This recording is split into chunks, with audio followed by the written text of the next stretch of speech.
Stop scrolling immediately, because I'm about to show you 3 locations that look like perfect survival shelters.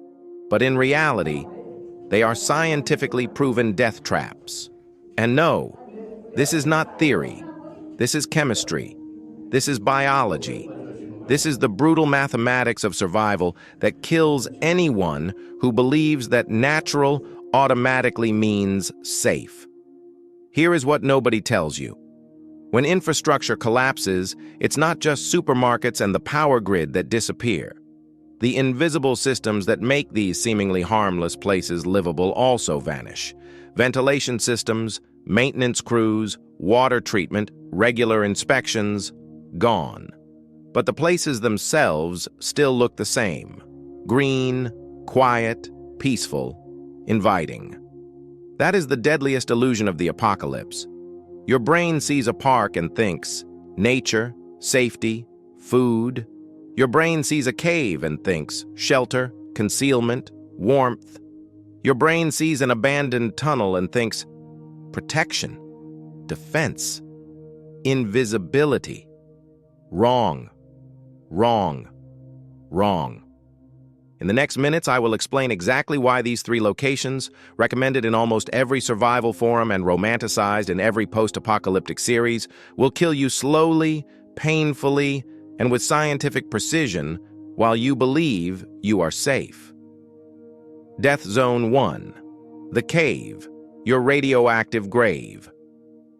Let's start with the most obvious mistake, caves. Everyone thinks of caves as Stone Age shelters. Natural protection, perfect hiding places, no wind, invisible from the outside, constant temperature. Sounds perfect. Here is the problem that kills you. Radon-222. Radon is a radioactive noble gas produced by the natural decay of uranium-238 in rock. Caves, especially in Germany, particularly in limestone and granite formations, are effectively radon factories. Now the kill shot. Radon is heavier than air. It sinks downward. It accumulates in enclosed spaces. Without ventilation systems, which no longer exist, concentrations rise every single day. The half-life of Radon-222 is 3.8 days. That does not mean it disappears after 3.8 days. It means half of it decays into radioactive daughter products like polonium-218 and lead-214. These particles are solid. They lodge in your lungs, and there they continuously irradiate your lung tissue. Germany's Federal Office for Radiation Protection classifies radon as the 2nd leading cause of lung cancer after smoking. About 1,900 people die every year in Germany from radon-induced lung cancer, with ventilation, with medical care. You, in a cave without ventilation and without medicine, inhale increasing amounts of radioactive dust every day. After 3 months, chronic coughing. After 6 months, blood in your sputum. After 1 year, tumors that no one can treat. But that's not the only killer. European caves, especially in southern Germany, Austria, and Switzerland, host massive bat colonies. Bats are fascinating animals. They are also biological time bombs. Histoplasma capsulatum is a fungus that grows in bat guano. Over decades, droppings accumulate in caves. The fungus produces microscopic spores that become airborne with the slightest air movement. You enter the cave. You breathe. The spores enter your lungs. At first, you notice nothing. Histoplasmosis has an incubation period of 3 to 17 days. Then, symptoms appear. Fever, chills, headaches, chest pain, dry cough. It feels like the flu, so you ignore it. But it isn't the flu. The fungus spreads through your lungs, in immunocompromised people, and after months of malnutrition, stress, and untreated infections, you will be immunocompromised. The infection disseminates. It reaches the liver, spleen, and bone marrow. Without medical treatment, mortality rate over 90%. And now, the third killer, faster than all the others, hypothermia. But caves have constant temperature, right? Yes. In Germany, cave temperatures average 8 to 12 degrees Celsius year-round. Sounds manageable? Let's do the math. The human body produces about 100 watts of heat at rest. At 12 degrees Celsius with 100% humidity, normal in caves, you lose 150 to 200 watts through convection, radiation, and especially evaporation. You lose more heat than you produce. After 6 to 8 hours, mild hypothermia. Core temperature drops to 35 degrees Celsius. You start shivering, a desperate attempt to generate heat. Shivering burns calories you do not have. After 12 to 24 hours, moderate hypothermia, core temperature 32 to 33 degrees Celsius, shivering stops, not because you are warm, but because your body no longer has the energy to contract muscles. You become apathetic, confused, uncoordinated. After 24 to 48 hours, severe hypothermia below 30 degrees Celsius, cardiac arrhythmias, loss of consciousness, without an external heat source, which you do not have, cardiac arrest. You crawl into your sleeping bag, trying to stay warm. But cave humidity penetrates everything. Your sleeping bag loses insulation. Your clothes become damp. Evaporative cooling accelerates heat loss exponentially. But I'll make a fire. Excellent.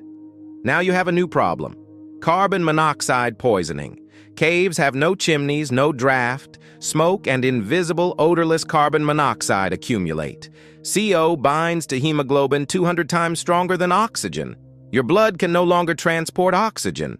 You suffocate from the inside while sitting next to your warming fire. Symptoms: headache, dizziness, nausea. It feels like dehydration, like altitude sickness. That's why you don't realize what's happening. You fall asleep, and you don't wake up. Death Zone 2. Parks, golf courses, green spaces, chemical minefields. So you think, no caves. I'll take a park, a city park, a golf course, a green, peaceful landscape. These places are not nature. They are chemical war zones. For decades, parks, golf courses, and sports fields in Germany have been treated with industrial quantities of herbicides, pesticides, and fungicides, glyphosate, atrazine, 2,4-D, MCPP, diclobanyl. The list is endless. These chemicals do not disappear. They accumulate in soil. They leach into groundwater. Many remain active for decades. Let's be specific. Arsenic-based herbicides were widely used until the 1990s, especially on golf courses. Germany has hundreds of thousands of hectares of them. Arsenic is banned now, but arsenic has a soil half-life of 20 to 30 years. Some studies suggest effectively infinite, because arsenic is an element. It does not degrade. It only changes form. You grow vegetables in that soil. Plants absorb arsenic. You eat the plants. Arsenic accumulates in your liver, kidneys, and skin. Acute arsenic poisoning, vomiting, diarrhea, dehydration, death within hours. Chronic arsenic poisoning is slower and more lethal. After weeks, skin changes, hyperpigmentation, hyperkeratosis. After months, peripheral neuropathy, nerves die, numbness, weakness, paralysis. After a year, cancer, bladder, lung, skin. Arsenic is a Class 1 carcinogen. It directly damages DNA. You don't notice in time. You have no blood tests. You blame weakness on hard survival work, skin changes on sun exposure, coughing on cold weather, until it's too late. But I'll test the soil. With what lab? With what equipment? And that's not even the worst part. Glyphosate, the most widely used herbicide in the world, sprayed for decades across golf courses, sports fields, and parks. The WHO classifies it as probably carcinogenic, but that's not the main issue for survivors. Glyphosate kills plants by blocking the shikimate pathway, essential for producing aromatic amino acids. Humans don't have this pathway, so glyphosate is considered safe, but your gut microbiome does.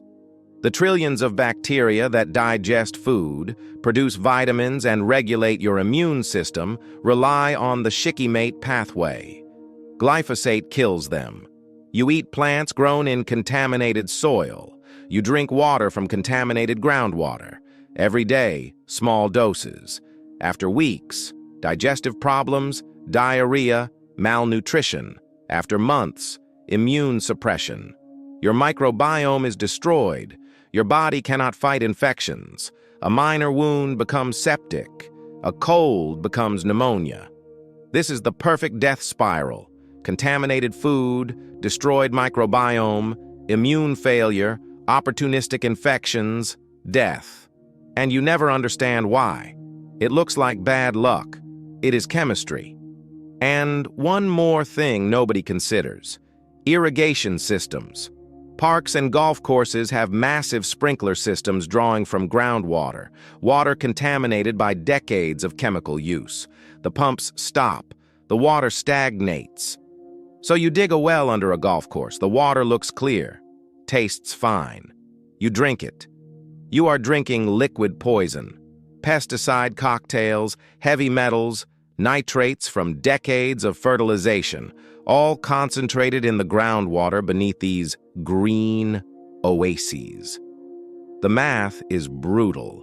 The more perfect and manicured the park looked, the more chemicals were used, the more lethal it is now.